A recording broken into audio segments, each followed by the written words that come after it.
Hallo zusammen, herzlich willkommen zu einer neuen Folge Silvers Cocktail Klassiker. In Folge 103 von Silvers Cocktailkunde haben wir uns ja das Rezept für den Morgen über der Himmelsnadel angeguckt. Wie der englische Name zeigt, Sky Reach Sunrise, ist dieser Drink inspiriert vom Tequila Sunrise und den schauen wir uns dann jetzt ein bisschen genauer an. Wir starten wieder mit der Geschichte des Cocktails und da müssen wir dieses Mal gar nicht so weit zurück, denn der Cocktail ist noch nicht so alt, zumindest in seiner modernen Form.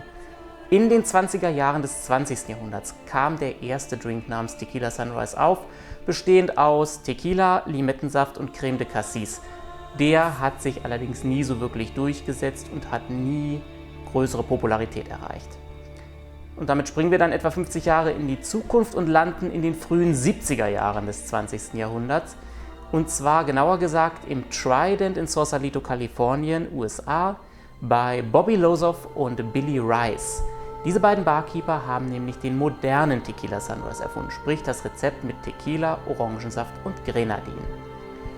Auch dieses Rezept hätte jetzt leicht unterm Radar bleiben können und wäre vielleicht nie populär geworden, wenn die beiden nicht ein gehöriges Quäntchen Glück gehabt hätten.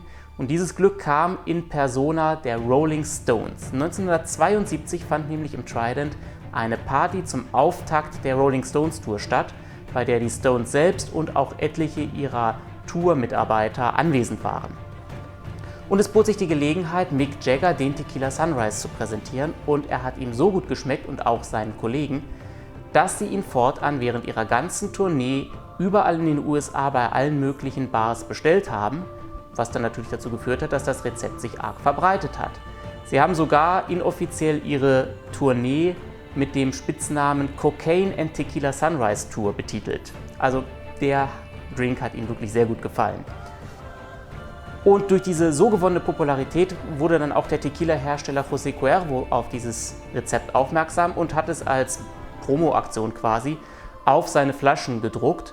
Und das hat natürlich dazu beigetragen, dass sich das Rezept nochmal weiter verbreitet hat. Und so wurde der Tequila Sunrise so populär, wie er heutzutage immer noch ist.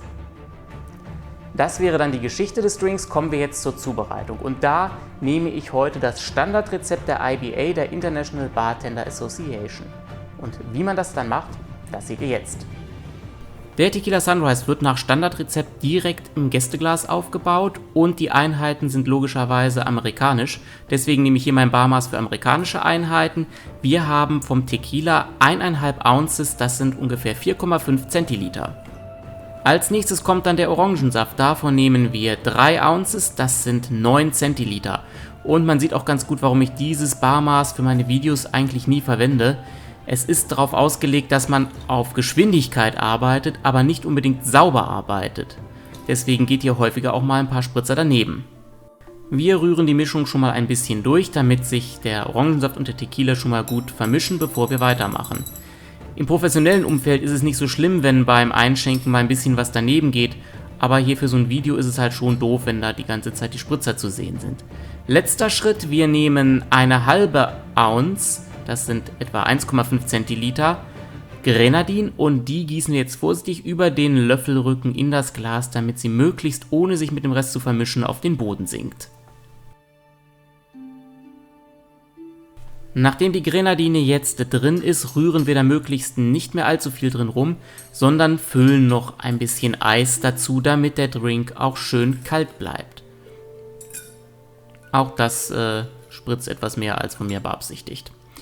Wie dem auch sei, 3-4 Eiswürfel passen da hervorragend in das Glas rein. Und dann kommt natürlich noch der Strohhalm dazu.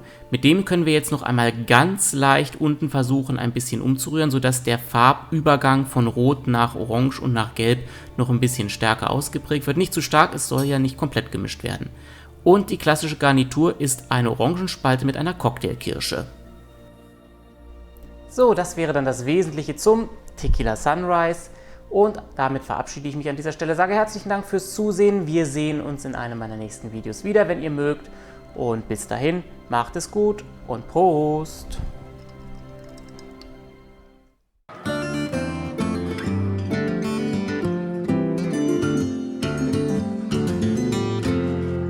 Und dieser Drink hat ihm so sehr geschmeckt und auch seinen Bandkollegen und den sonstigen Tourmitarbeitern,